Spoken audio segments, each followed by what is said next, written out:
PM Kisan ಯೋಜನೆಯಲ್ಲಿ ಮಹತ್ವದ ಬದಲಾವಣೆ. ರೈತರಿಗೆ ಸಿಹಿ ಸುದ್ದಿ ನೀಡಲು ಹೊರಟ ಕೇಂದ್ರ ಸರ್ಕಾರ 19ನೇ ಕಂತು ಈ ದಿನ ಬಿಡುಗಡೆಯಾಗಲಿದೆ. ಜೊತೆಗೆ ಈ ಹಿಂದಿನ ಕಂತುಗಳನ್ನು ಸಹ ಬಿಡುಗಡೆ ಮಾಡಲು ಸರ್ಕಾರ ನಿರ್ಧಾರ ಮಾಡಿದೆ. ಹೌದು, ಈ ಬಗ್ಗೆ ಸಂಪೂರ್ಣ ಮಾಹಿತಿಯನ್ನು ಹೇಳ್ತೀವಿ. ತಪ್ಪದೆ ವಿಡಿಯೋವನ್ನು ಕೊನೆವರೆಗೂ ನೋಡಿ. ರೈತರ ಕಲ್ಯಾಣಕ್ಕೆ ಸಂಬಂಧಿಸಿದಂತೆ ಮೋದಿ ಸರ್ಕಾರ ಕಾಲಕಾಲಕ್ಕೆ ಮಹತ್ವದ ನಿರ್ಧಾರಗಳನ್ನು ಕೈಗೊಂಡಿದೆ. ಇದರ ಭಾಗವಾಗಿ ರೈತರಿಗೆ ಆರ್ಥಿಕ ನೆರವು ನೀಡಲು ಪ್ರಧಾನಮಂತ್ರಿ ಕಿಸಾನ್ ಸಮ್ಮಾನ್ ಯೋಜನೆ ರೂಪಿಸಿ ಅನುಷ್ಠಾನಗೊಳಿಸಿದ್ದಾರೆ. ಕೇಂದ್ರ ಸರ್ಕಾರವು 2019ರಲ್ಲಿ ಈ ಯೋಜನೆಯನ್ನು ಬಹಳ ಮಹತ್ವಾಕಾಂಕ್ಷೆಯೊಂದಿಗೆ ಜಾರಿಗೆ ತಂದಿದೆ.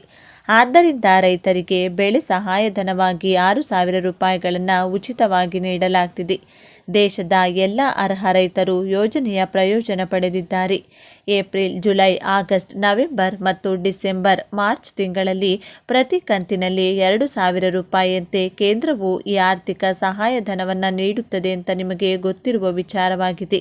ಹೌದು, ಇದುವರೆಗೂ 18 ಕಂತುಗಳನ್ನು ಬಿಡುಗಡೆ ಮಾಡಲಾಗಿದೆ. ಈಗ 19ನೇ ಕಂತಿನ ನಿರೀಕ್ಷೆಯಲ್ಲಿ ರೈತರಿದ್ದಾರೆ. ಆದರೆ ಪಿಎಂ ಕಿಸಾನ್ 19ನೇ ಕಂತಿನ ಹಣವನ್ನು ಹೊಸ ವರ್ಷದ ಉಡುಗೊರೆಯಾಗಿ ಜನರಿಗೆ ಜನವರಿ 2ನೇ ವಾರದಲ್ಲಿ ಬಿಡುಗಡೆ ಮಾಡಲಾಗುವುದು ಅಂತ ಈಗಾಗಲೇ ವರದಿಯಾಗಿದೆ.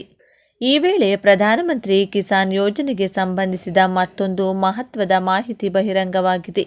2025ರಲ್ಲಿ ಈ ಯೋಜನೆಗೆ ಕೇಂದ್ರ ಸರ್ಕಾರ ದೊಡ್ಡ ಪ್ಲಾನ್ ಮಾಡಿದೆ. ವರ್ಷದ 3 ಕಂತುಗಳಲ್ಲಿ ಯಾವುದನ್ನು ವಿಳಂಬ ಮಾಡದಿರಲು ನಿರ್ಧರಿಸಲಾಗಿದೆ. December, March, April, July, August, November ನಡುವೆ 3 ಕಂತುಗಳಲ್ಲಿ ಹಣವನ್ನು ರೈತರ ಖಾತೆಗೆ ಜಮೆ ಮಾಡಲಾಗುತ್ತಿತ್ತು. ಇನ್ನು ಮುಂದೆ ಈ 3 ಹಂತಗಳ ಆರಂಭಿಕ ತಿಂಗಳುಗಳಲ್ಲಿ ಅಂದರೆ ಡಿಸೆಂಬರ್, ಏಪ್ರಿಲ್ ಮತ್ತು ಆಗಸ್ಟ್ನಲ್ಲಿ ರೈತರಿಗೆ ಪಿಎಂ ಕಿಸಾನ್ ಹಣ ಜಮೆ ಮಾಡಲು ವ್ಯವಸ್ಥೆ ಮಾಡಲಾಗಿದೆ ಅಂತ ವರದಿಯಾಗಿದೆ.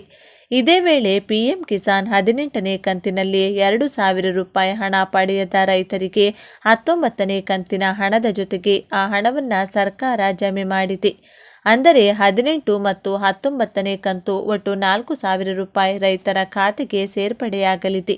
ಪ್ರಧಾನಮಂತ್ರಿ ಕಿಸಾನ್ ಯೋಜನೆಯ ಪ್ರಯೋಜನ ಪಡೆಯಲು ರೈತರಿಗೆ ಇಕೆವೈಸಿ ಅಪ್ಡೇಟ್ ಅಗತ್ಯವಾಗಿದೆ. ಇದಕ್ಕಾಗಿ ನೀವು ಪಿಎಂ ಕಿಸಾನ್ ಅಧಿಕೃತ ವೆಬ್ಸೈಟ್ pmkisan.gov.in ಹೋಗಿ ಮತ್ತು ನಿಮ್ಮ ಆಧಾರ್ ಸಂಖ್ಯೆ, ಫೋನ್ ಸಂಖ್ಯೆ ಮತ್ತು ಭೂಮಿಗೆ ಸಂಬಂಧಿತ ವಿವರಗಳೊಂದಿಗೆ ಪಿಎಂ ಕಿಸಾನ್ ಇಕೆವೈಸಿಯನ್ನು ಸರಿಯಾಗಿ ನಮೂದಿಸಿ ಈ ಹಿಂದಿನ ಕಂತುಗಳನ್ನು ಸಹ ಪಡೆದುಕೊಳ್ಳಿ. ಹಾಗಾಗಿ ಮಾಹಿತಿಯನ್ನು ಎಲ್ಲ ಸ್ನೇಹಿತರಿಗೂ ಶೇರ್ ಮಾಡಿ ತಿಳಿಸಿ. ಧನ್ಯವಾದಗಳು.